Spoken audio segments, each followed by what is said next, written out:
दोस्तों, आज हम बात करेंगे एक ऐसे मुद्दे पर जो कि सीधा सीधा जनता की जेब और हमारी देश की जमीन से जुड़ा है। सरकार एक तरफ कहती है देश में रिसोर्सेज की कमी है, किसानों को मुआवजा देने के लिए पैसे नहीं है, आम आदमी के लिए घर बनाना मुश्किल है, लेकिन दूसरी तरफ यही सरकार प्राइवेट कंपनीज को करोड़ों की मुफ्त जमीन बांट रही है।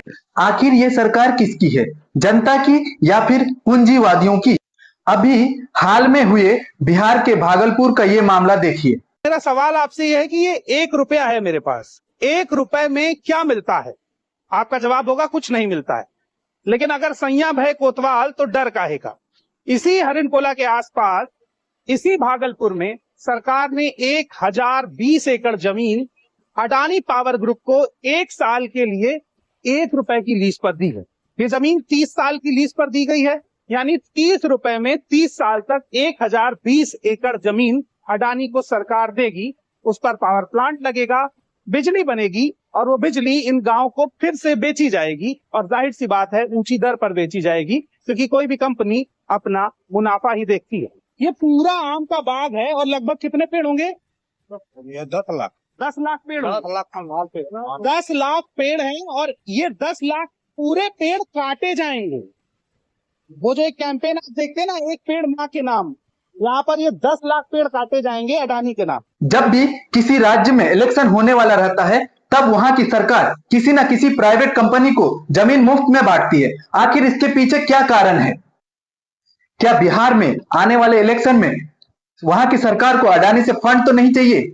हाल ही में असम में ऐसे कई मामले सामने आए। 2024 को असम गवर्नमेंट ने मोरेगांव डिस्ट्रिक्ट का 170 एकड़ जमीन 60 साल के लिए टाटा ग्रुप को लीज पर दिया। फरवरी 2025 को असम गवर्नमेंट और टाटा ग्रुप के बीच एक MOU साइन हुआ, जिसमें असम गवर्नमेंट 20,000 एकड़ जमीन लीज पर देंगे, जहां पर solar, wind, hydro power energy की फैक्ट्री लगेंगे। हाल ही में असम गवर्नमेंट ने महाबल सीमेंट फैक्ट्री को 3000 बीघा जमीन अलॉट किया, जो कि भारत के संविधान के अनुच्छेद 6 के हिसाब से प्रतिबंधित जमीन है। इस फैसले को गुवाहाटी हाईकोर्ट द्वारा क्रिटिसाइज किया गया। Item 7. What company? Mahabal Cement. Cement. Cement company. You have been granted an area of land. Yes, What along is- 3,000 bighas. 3,000 bighas. Yes, your lordship. The entire not NC district. Lordship, I don't know the extent of the entire. What is going on? No, lordship. 3,000 bighas allotted to a private company. Yes, your lordship, for establishing, there is a mine.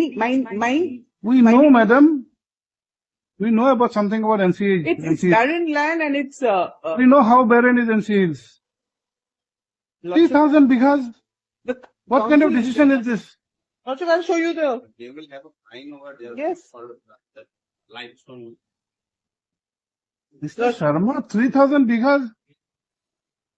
Is this some kind of joke or what? no, lordship, we need it. It's because of, Your need is not the issue, madam. Public interest is the issue. और फिलहाल इस पर रोक लगा दी। जनता ने सरकार के इस फैसले को सड़कों पर आकर विरोध और प्रदर्शन किया।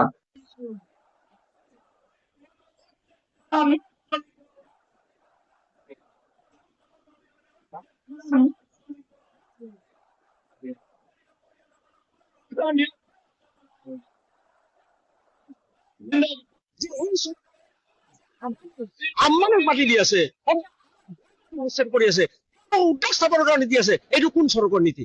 আমি বিচাৰিছো যে আমাৰ ভাৰতীয় নাগৰিক আছে, যদি বিদেশী আছে আপোনাৰ খেলি যাওক, আমাৰ কথা নাই, কিন্তু বিকাশ ব্যৱস্থা নকৰাকৈ আমি ऐसा ही एक मामला आंध्र प्रदेश के विशाखापट्टनम से है। आंध्र प्रदेश सरकार ने TCS को 22 एकड़ जमीन सिर्फ 99 पैसे पर दे दिया। मध्य प्रदेश सरकार ने लगभग 2000 एकड़ जमीन रिलायंस इंडस्ट्री को दिया पेट्रोकेमिकल कॉम्प्लेक्स बनाने के लिए।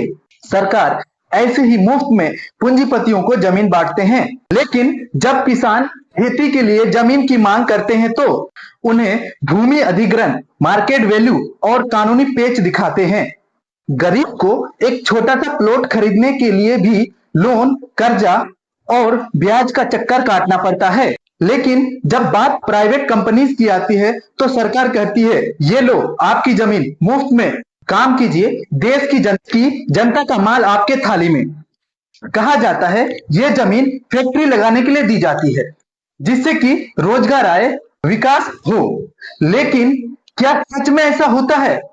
हकीकत यह है कि कई कंपनियां जमीन तो ले लेती है लेकिन कई सालों तक बड़ा फैक्ट्री नहीं लगता। लाखों हेक्टेयर जमीन ऐसे ही पड़ी रहती है या फिर इन जमीनों को बाद में रियल एस्टेट कंपनी को महंगे दामों में बेचकर मोटा मुनाफा कमाते हैं। इस खेल में सबसे बड़ा नुकसान उन किसानों को होता है, उन आदिवासियों को होता है, उन गरीब लोगों को होता है जिनसे जमीन छीनकर इन प्राइवेट कंपनी को दिया जाता है। दोस्तों, यह मुद्दा सिर्फ जमीन का नहीं, यह मुद्दा लोकतंत्र का है, न्याय का है। सरकार अगर जनता की संपत्ति को निजी हाथों में बांटेगा तो आम आदमी की हक का क्या होगा? सवाल करना जरूरी है, आवाज उठाना जरूरी है। याद रखिए, यह देश सिर्फ अमीरों का नहीं, यह देश उन गरीबों का है, उन किसानों का है, मजदूर, छोटे दुकानदार और भारत में रहने वाले सभी लोगों का है। जमीन जनता की है और इसका इस्तेमाल जनता के हित के लिए होना चाहिए, ना कि कंपनीज का जेब भरने के लिए।